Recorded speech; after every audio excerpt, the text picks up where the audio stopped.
Hello viewer, welcome back to our channel maths zone with PP.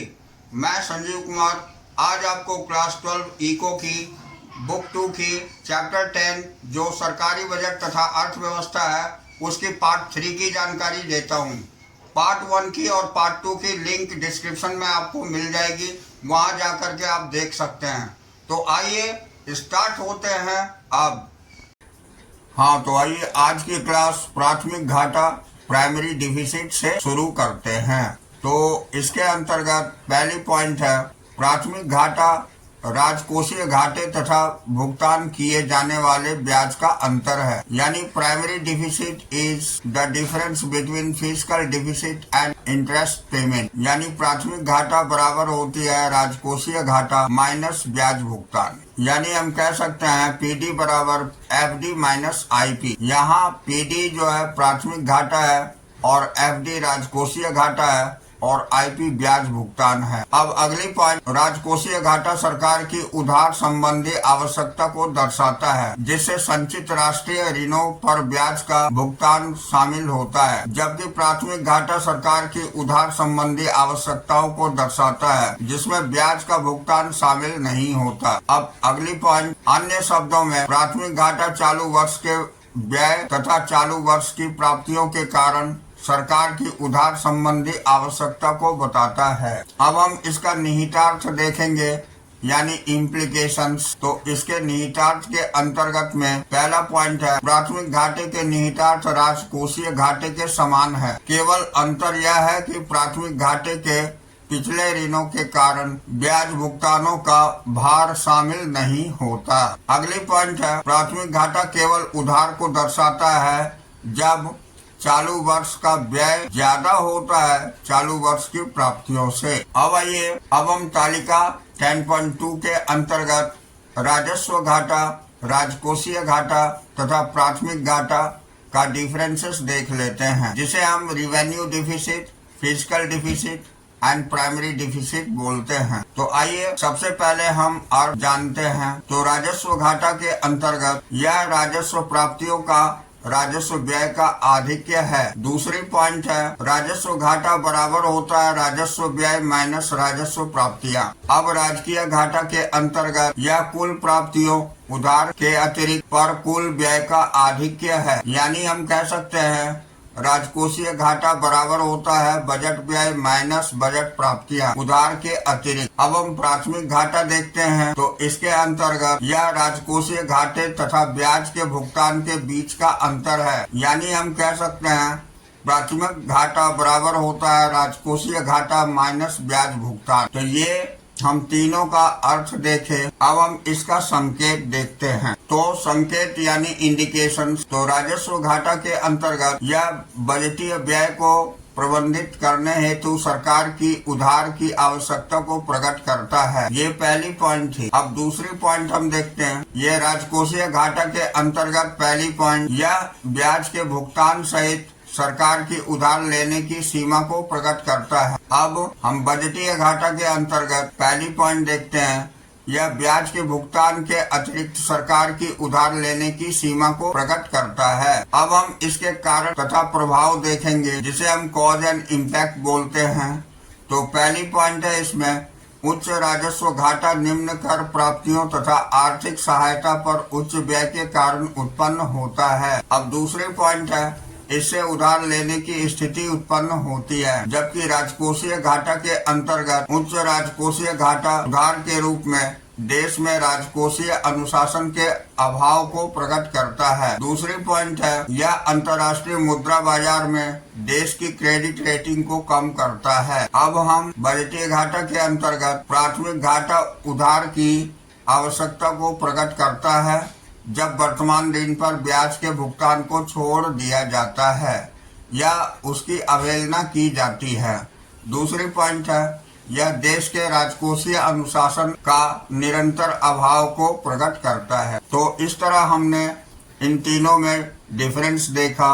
अब अगली point पर आते हैं। तो यहाँ हम अगली पॉइंट देखते हैं। विभिन्न प्रकार के बजट घाटों के अनुमान संबंधी एक उदाहरण से समझाया गया है, जिसे हम and illustration on the estimation of various types of budget deficit. तो आइए इसका एग्जाम्पल हम देख लेते हैं। तो यह उदाहरण आर्थिक सर्वेक्षण यानी इकोनॉमिक सर्वे 2023-24 में दिए गए निम्नलिखित आंकड़ों के समूह पर आधारित है। यहाँ तालिका के अंतर्गत भारत सरकार की बजट स्थिति से संबंधित बजट अनुमान 2023-24 दिए हुए हैं, जिसे हम budgetary estimate on the budgetary status of the government of India 2023-24 कहते हैं। तो इसके अंतर्गत दिया हुआ है, ये हमारा पहला, ये सारी मदें दी हुई है। यहाँ हमें ये करोड़ रुपए में दिखाई गई है सारी मदें। अब आइए इसमें हम देखते हैं, पहला है राजस्व प्राप्तियां, जिसे हम रिवेन्यू रिसिप्ट्स बोलते हैं। ये यहाँ 27 करोड़ 28 लाख 412 दिए हुए हैं रुपए में। अब यहाँ दूसरा है राजस्व व्यय, जिसे हम रिवेन्यू एक्सपेंडिचर बोलते हैं। ये 34 करोड़ 94 लाख 36 दिए हुए हैं। तीसरी दी हुई है पूंजी प्राप्तियां, ये कैपिटल रिसिप्ट्स, जो 17 करोड़ 14 लाख 131 दिखाई गई है। चौथा है पूंजी व्यय, जिसे कैपिटल एक्सपेंडिचर बोलते हैं। ये 9 करोड़ 48 लाख 507 दिए हुए हैं। पांचवा कुल प्राप्तियां, जिसमें कि 1+3 कहने का मतलब राजस्व प्राप्तियां और पूंजी प्राप्तियां जोड़कर बताई गई है। ये 44 करोड़ 42 लाख 543 दिखाए गए हैं। अब छठा है कुल व्यय, इसे हम टोटल एक्सपेंडिचर बोलते हैं। इसमें दूसरी पॉइंट और चौथी पॉइंट का सम है, यानी जोड़ है। ये भी 44 करोड़ 42 लाख 543, ये दोनों सेम है। अब ऋणों की वसूली तथा अन्य प्राप्तियां, जिसको हम recovery of loan and other receipts कहते हैं, ये 60 लाख 461 है। अब अगली पॉइंट ऋण तथा अन्य दायित्व, जिसे बोरोइंग एंड अदर लायबिलिटीज बोलते हैं, ये 16 करोड़ 53 लाख 670 दी हुई है। अब नौवां है ब्याज भुगतान यानी इंटरेस्ट पेमेंट, जो कि ये दिखाई गई है 10 करोड़ 63 लाख 871। तो इस तरह ये हमें डेटा दिया हुआ है। अब इस डेटा के अनुसार पहले चर्चा की गई कार्यविधि का प्रयोग करके हम विभिन्न प्रकार के बजट घाटे का आकलन निम्न रूप से कर सकते हैं। तो यहाँ देखिए, पहले राजस्व घाटा हम कैसे निकालेंगे, जिसे रिवेन्यू डिफिसिट बोलते हैं। तो बराबर होती है राजस्व व्यय में माइनस कर देंगे हम राजस्व प्राप्तियां, यानी 34 करोड़ 94 लाख 36 रुपए के अंतर्गत माइनस करेंगे हम 27 करोड़ 28 लाख 412 रुपए। तो बराबर ये आ जाएगी 7 करोड़ 65 लाख 624 रुपए। इस तरह ये निकल जाती है। अब दूसरा राजकोषीय घाटा है, जिसे हम फिजिकल डिफिसिट बोलते हैं। ये निकालने के लिए बराबर होती है कुल व्यय में माइनस कर देते हैं हम राजस्व प्राप्तियों में जोड़कर ऋणों की वसूली तथा अन्य प्राप्तियां, जिसे हम कह सकते हैं बराबर है कुल व्यय बराबर 44 करोड़ 42 लाख 543 रुपए हैं। इसमें हम माइनस कर दिए हैं राजस्व प्राप्तियां 27 करोड़ 28 लाख 412 और इसमें जोड़ दिए हैं हम ऋणों की वसूली, जो 60 लाख 461 हजार है। तो बराबर आ जाती है ये 16 करोड़ 53 लाख 670 रुपए। तो इस तरह इसे निकाला जा सकता है। अब अगली पॉइंट है राजकोषीय घाटा, जिसे हम ऋण तथा अन्य दायित्व भी बोलते हैं, जो कि आ गई 16 करोड़ 53 लाख 670 रुपए। ये हमारी राजकोषीय घाटा आ गई। अब देखिए, अब हमारी प्राथमिक घाटा हम कैसे निकालते हैं, जिसे हम प्राइमरी डिफिसिट बोलते हैं। तो ये बराबर होती है राजकोषीय घाटा माइनस ब्याज भुगतान, यानी कि 16 करोड़ 53 लाख 670 रुपए में माइनस कर देंगे 10 करोड़ 63 लाख 871 रुपए। तो ये बराबर हो जाएगी 5 करोड़ 89 लाख 799 रुपए। तो अर्थात ये होती है राजकोषीय घाटा बराबर प्राथमिक घाटा प्लस ब्याज भुगतान होती है। यानी 5 करोड़ 89 लाख 799 में अगर हम 10 करोड़ 63 लाख 871 रुपए जो ब्याज की भुगतान है, इसको जोड़ देते हैं, तो ये बराबर हो जाती है 16 करोड़ 53 लाख 670 रुपए। तो ये हमारी राजकोषीय घाटा निकल जाती है। अब हम अगली पॉइंट में आते हैं, जिसे हम संतुलित तथा असंतुलित बजट बोलते हैं, यानी कि बैलेंस्ड एंड अनबैलेंस्ड बजट। तो आइए इसकी जानकारी लेते हैं। तो इसके अंतर्गत पहला पॉइंट है संतुलित बजट की अवधारणा, इसके लाभ और हानियां। यानी concept of balanced budget, it's merit and demerits. तो आइए इसकी जानकारी सबसे पहले प्राप्त करते हैं। तो आइए इसमें हम पहला पॉइंट देखते हैं। ये संतुलित बजट वह बजट है जिसमें सरकार की प्राप्तियां तथा व्यय दोनों बराबर होती है। यानी संतुलित बजट, बैलेंस्ड बजट बराबर हम कह सकते हैं सरकार की प्राप्तियां बराबर सरकार का व्यय। अब हम संतुलित बजट के लाभ तथा हानियां देखेंगे, जिसे हम merits and demerits of balance budget कहते हैं। तो आइए इसकी एक एक करके जानकारी लेते हैं। तो देखिए, यहाँ हम लाभ यानी कि मेरिट्स की जानकारी ले रहे हैं। तो इसमें पहला पॉइंट है सरकार द्वारा अपव्यय नहीं किया जाएगा। दूसरा है वित्तीय स्थिरता बनी रहेगी। यह अर्थव्यवस्था में राजकोषीय अनुशासन का संकेत है। किंतु सन 1930 की महामंदी के फलस्वरूप संतुलित बजट की आलोचना की गई। तब संतुलित बजट के अग्रलिखित दोष प्रकाश में आए। यहाँ अब हम कमियां या हानियां देखेंगे, यानी शॉर्टकमिंग्स और डिमेरिट्स। तो इसके अंतर्गत बेरोजगारी की समस्या का समाधान संतुलित बजट से नहीं हो सकता, विशेषतया जब बेरोजगारी समग्र मांग के अभाव से संबंधित है। ऐसा 1930 के दशक के दौरान अधिकतर यूरोपियन देशों में होता था। दूसरी पॉइंट है अल्प विकसित देशों में समृद्धि के लिए संतुलित बजट उपयुक्त नहीं है। इन अर्थव्यवस्थाओं में समृद्धि की अच्छी शुरुआत सरकार द्वारा किए गए निवेश व्यय के बड़े धक्के पर निर्भर करती है। इसके कारण प्रायः घाटे का बजट होता है। अब हम अगली पॉइंट देखेंगे, असंतुलित बजट की अवधारणा, इसके प्रकार, लाभ तथा हानियां। यानी concept of unbalanced budget, its types, merits and demerits. तो आइए इसकी भी जानकारी हम प्राप्त करते हैं। तो यहाँ हम देखते हैं असंतुलित बजट वह बजट है जिसमें सरकार की अनुमानित प्राप्तियां तथा अनुमानित व्यय बराबर नहीं होते। यह दो प्रकार की स्थिति हो सकती है। पहला होता है बचत का बजट, दूसरा होता है घाटे का बजट। अब हम पहली पॉइंट जो हमारी बचत का बजट है यानी सरप्लस बजट, उसकी जानकारी प्राप्त करते हैं। तो इसमें बचत का बजट वह बजट है जिसमें सरकार की अनुमानित प्राप्तियां उनके अनुमानित व्यय से अधिक होता है। यानी बचत का बजट, बैलेंस बजट बराबर आप कह सकते हैं सरकार की अनुमानित प्राप्तियां इज ग्रेटर देन सरकार की अनुमानित व्यय, यानी ये अधिक होती है। अब हम बचत के बजट के लाभ तथा हानियां देखेंगे, यानी merits and demerits of surplus budget. तो आइए इसकी जानकारी लेते हैं। तो लाभ के अंतर्गत यानी मेरिट्स के अंतर्गत पहली पॉइंट बचत का बजट यानी प्राप्तियां इज ग्रेटर देन व्यय, यानी प्राप्तियां ज्यादा होगी व्यय से। कब वांछनीय है? जब अर्थव्यवस्था अधिक मांग के कारण स्फीतिक अंतराल से लड़ रही होती है। दूसरी पॉइंट है बचत का बजट समग्र मांग के स्तर को घटाकर स्फीतिक अंतराल को समाप्त करता है। समग्र मांग का स्तर दो कारणों से घटेगा। पहला होता है सरकार द्वारा कर प्राप्तियों में वृद्धि और दूसरा होता है सरकारी व्यय में कमी द्वारा। अब हम इसकी हानियां देखेंगे। हानियां यानी कि डिमेरिट्स। तो इसके अंतर्गत पहली पॉइंट, क्योंकि बचत के बजट के कारण अर्थव्यवस्था में समग्र मांग यानी एडी के स्तर में घटने की प्रवृत्ति पाई जाती है, अतः मंदी के समय यह वांछनीय नहीं होता। दूसरी पॉइंट है यदि बचत के बजट की नीति सरकार द्वारा निरंतर अपनाई जाती है तो संभव है कि समग्र मांग एडी में इतना संकुचन हो जाए कि अर्थव्यवस्था में बेरोजगारी फैल जाए। अर्थव्यवस्था निम्न स्तरीय संतुलन जाल में जा सकती है। अब आइए दूसरा पॉइंट हम देखते हैं इसी के अंतर्गत घाटे का बजट, जिसे हम डिफिसिट बजट बोलते हैं।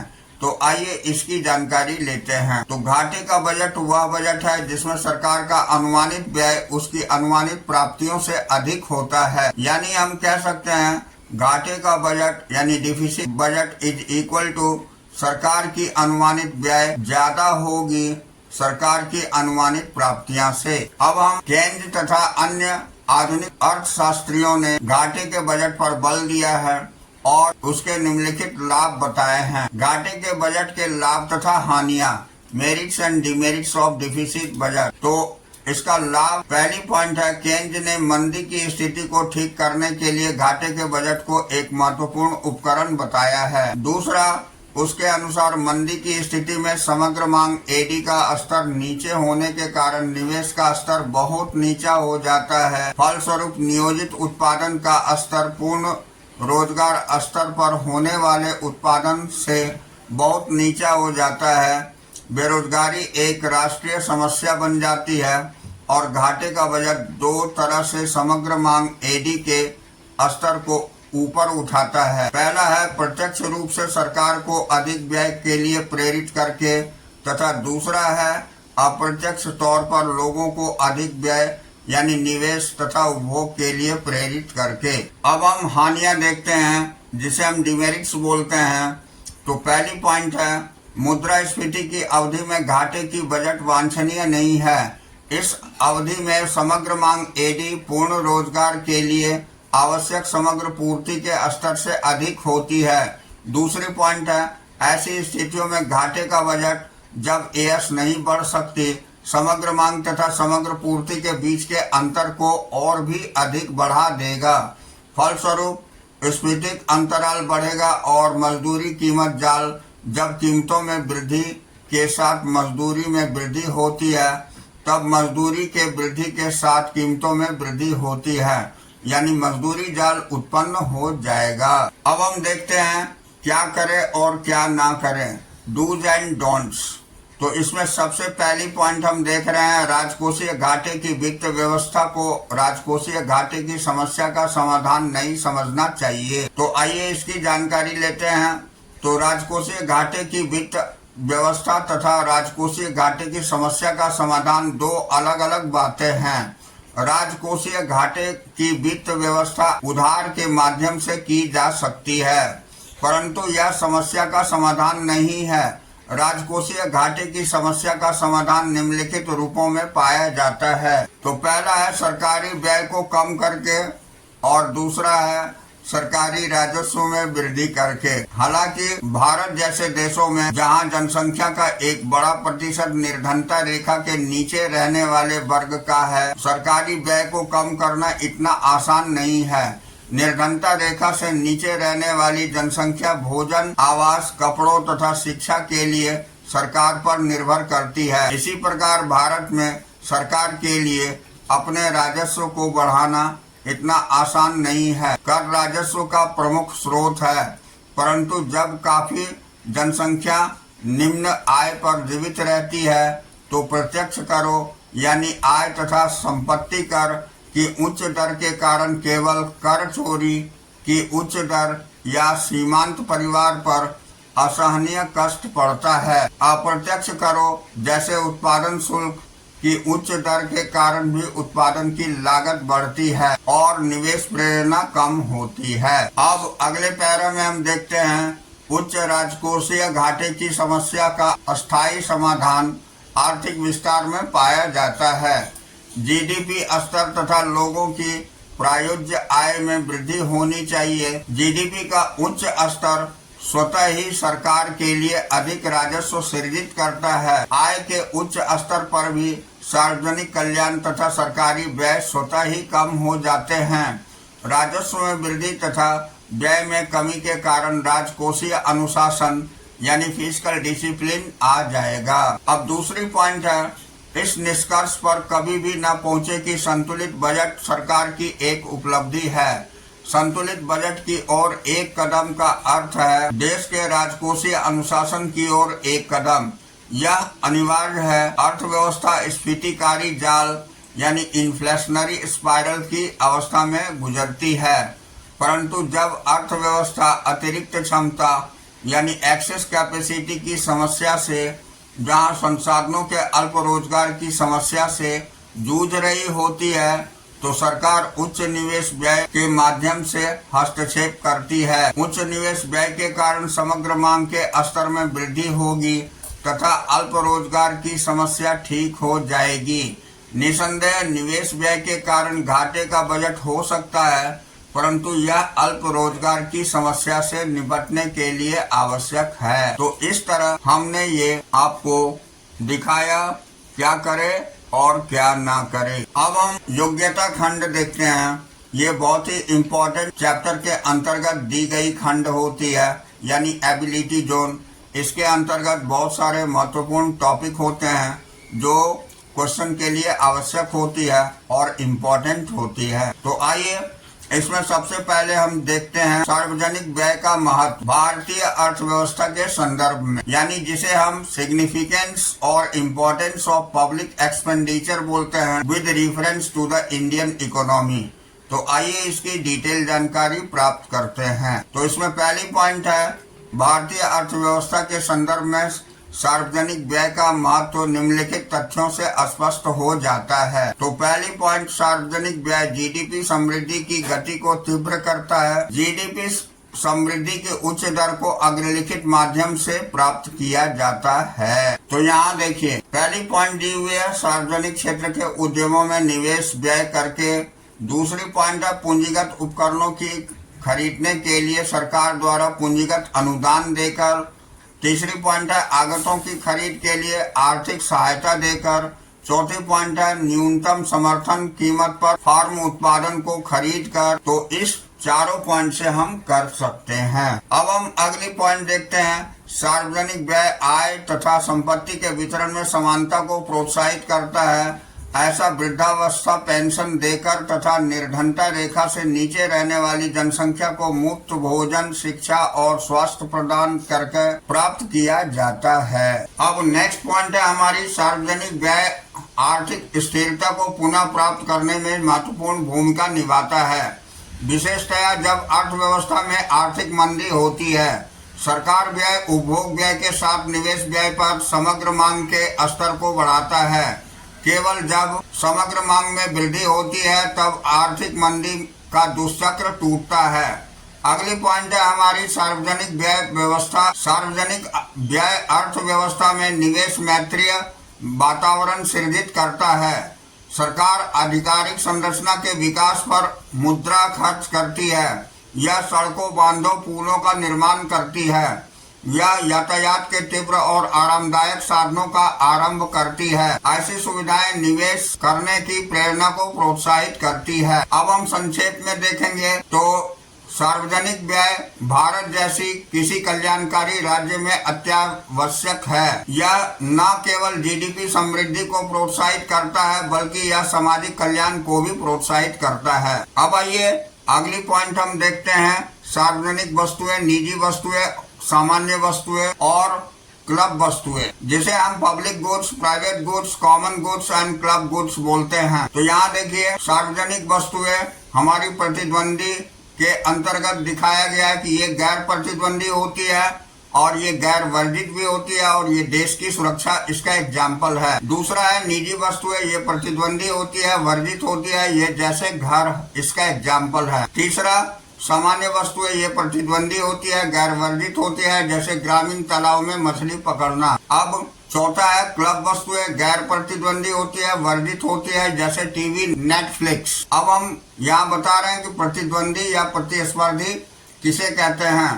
तो एक व्यक्ति द्वारा वस्तु का उपयोग दूसरे व्यक्ति के लिए उस वस्तु की उपलब्धता को सीमित करता है। और वर्जित और एकाकी वस्तु के अंतर्गत एक वस्तु की कीमत निर्धारित करके किसी व्यक्ति को उस वस्तु का उपयोग करने से रोकना कहलाता है। अब अगली टॉपिक में हम आते हैं ये सार्वजनिक वस्तुएं बनाम निजी वस्तुएं, जिसे हम public goods versus private goods कहते हैं।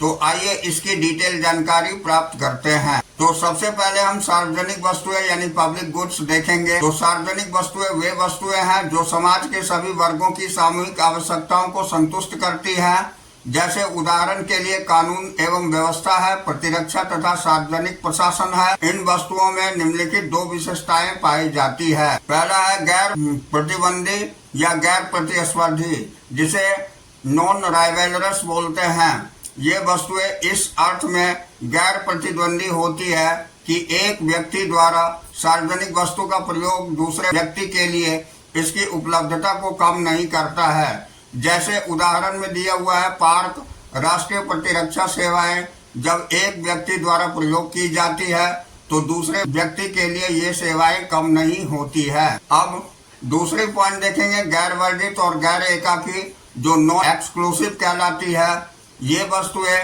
इस अर्थ में गैर वर्जित होती है कि उन व्यक्तियों द्वारा सार्वजनिक वस्तुओं का प्रयोग जो इसके लिए भुगतान करते हैं, अन्य व्यक्तियों को इसका प्रयोग करने से वंचित नहीं किया जा सकता जो इसके लिए भुगतान नहीं करते। जैसे उदाहरण के लिए सड़क की रोशनी एक भुगतान करने वाली उपयोगिता सेवा हो सकती है, परंतु जो इसके लिए भुगतान नहीं करते हैं उन्हें इसका प्रयोग करने या लाभ उठाने से वंचित नहीं किया जा सकता। अब इसलिए इन वस्तुओं का प्रयोग करने में मुफ्तखोरी, फ्री राइडर की समस्या बनी रहती है जो इसके लिए भुगतान नहीं करते परंतु निरंतर इसका प्रयोग करते हैं। अब हम दूसरी पॉइंट जो हमारी निजी वस्तुएं हैं जिसे प्राइवेट गुड्स बोलते हैं, तो आइए इसकी जानकारी लेते हैं। तो इसमें पहले पॉइंट दिया हुआ है कि एक सार्वजनिक वस्तुओं के विपरीत एक निजी वस्तुएं होती है। निजी वस्तुएं प्रतिस्पर्धी तथा वर्जित होती है। एक व्यक्ति की व्यक्तिगत कार निजी वस्तुओं का एक उदाहरण है। इसमें पहली पॉइंट गैर प्रतिद्वंदी तथा दूसरी पॉइंट गैर वर्जित विशेषताएं नहीं पाई जाती है, क्योंकि मेरे द्वारा खरीदी गई यह विशेष कार कारों की उपलब्धता को एक इकाई से कम कर देती है।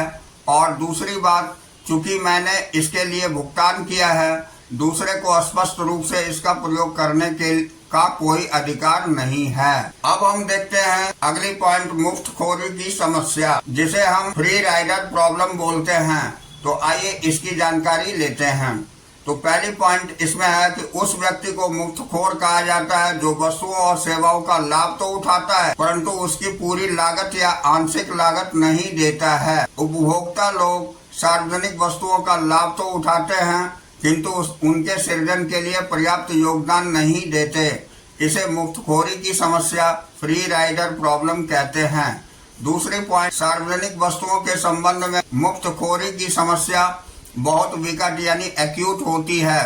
अब मुफ्तखोरी की समस्या उस स्थिति में उत्पन्न होती है जिसमें सरकार द्वारा उपलब्ध कराई गई वस्तुओं का लाभ लोग मुफ्त में प्राप्त करते हैं। यदि मुफ्तखोर उपभोक्ताओं की संख्या बहुत बढ़ जाए तो निजी लागतें निजी लाभों से अधिक हो जाती है तथा वस्तुओं एवं सेवाओं को बाजार द्वारा उपलब्ध कराने की प्रेरणा लोप हो जाती है। अतः बाजार ऐसी वस्तु एवं सेवा को जिसकी आवश्यकता होती है मुहैया कराने में असफल रहता है। अब हम अगली पॉइंट देखते हैं, करों की प्रगतिशील तथा प्रतिगामी प्रकृति की अवधारणा करों की प्रगतिशील तथा प्रतिगामी दरों से अलग है। यानी progressive and regressive nature of taxation is different from progressive and regressive rates of taxation. तो आइए इसकी डिटेल जानकारी प्राप्त करते हैं। तो पहला पॉइंट दिया हुआ है प्रगतिशील दर जिसे हम प्रोग्रेसिव रेट बोलते हैं। आय के बढ़ने के साथ साथ करों की दर बढ़ती जाती है। दूसरा, प्रतिगामी दर किसे कहते हैं, जिसे रिग्रेसिव रेट बोलते हैं। तो आय के बढ़ने के साथ साथ करों की दर कम होती जाती है। अब अनुपातिक दर जिसे हम प्रोपोर्शनेट रेट बोलते हैं, तो आय में वृद्धि या कमी के कारण करों की दर स्थिर रहती है। अगले पॉइंट, प्रगतिशील कर यानी प्रोग्रेसिव टैक्स किसे कहते हैं। तो इस कर का प्रकृति या प्रभाव के रूप में निर्धन व्यक्तियों की तुलना में धनी व्यक्तियों पर अधिक वास्तविक भार पड़ता है। अब अगली पॉइंट है प्रतिगामी कर यानी रिग्रेसिव टैक्स। इस कर का प्रकृति या प्रभाव के रूप में धनी व्यक्तियों की तुलना में निर्धन व्यक्तियों पर अधिक वास्तविक प्रभाव पड़ता है। इसका अर्थ यह हुआ कि अनुपातिक कर भी एक प्रतिगामी कर है। अब हम अगली टॉपिक देखते हैं, क्या संतुलित बजट के कारण अर्थव्यवस्था में समग्र मांग पर कोई प्रभाव नहीं पड़ता, यानी does balance budget leave aggregate demands unaffected in the economy. तो इसका उत्तर नहीं में है। ऐसा इस प्रकार होता है कि संतुलित बजट का अर्थ है सरकारी प्राप्तियां बराबर सरकारी व्यय। मान लीजिए कर ही एकमात्र आय का साधन है, तो 100 रुपये कर है तो 100 रुपये व्यय है, यानी कि 100 रुपये मूल्य के व्यय से समग्र मांग में 100 रुपये मूल्य की वृद्धि होती है और दूसरी 100 रुपये कर के समग्र मांग से 100 रुपये मूल्य की कमी नहीं होगी। तो इसके अंतर्गत 100 रुपये के कर से लोगों की प्रायोज्य आय 100 रुपये के बराबर घट जाती है। यदि यह मान लिया जाए कि MPC बराबर 0.5 है, तब 100 रुपये बराबर प्रायोज्य आय में कमी होने से लोगों की उपभोग व्यय 0.5 इंटू 100 यानी 50 रुपये कमी होगी, क्योंकि आय में कमी की MPC गुना है। अतः 100 रुपये मूल्य के कर के कारण AD में केवल 50 रुपये की कमी होगी। अब AD में शुद्ध वृद्धि 100 रुपये सरकारी व्यय के कारण AD में वृद्धि माइनस 50 रुपये कर के कारण AD में कमी बराबर 50 रुपये हो जाएगी।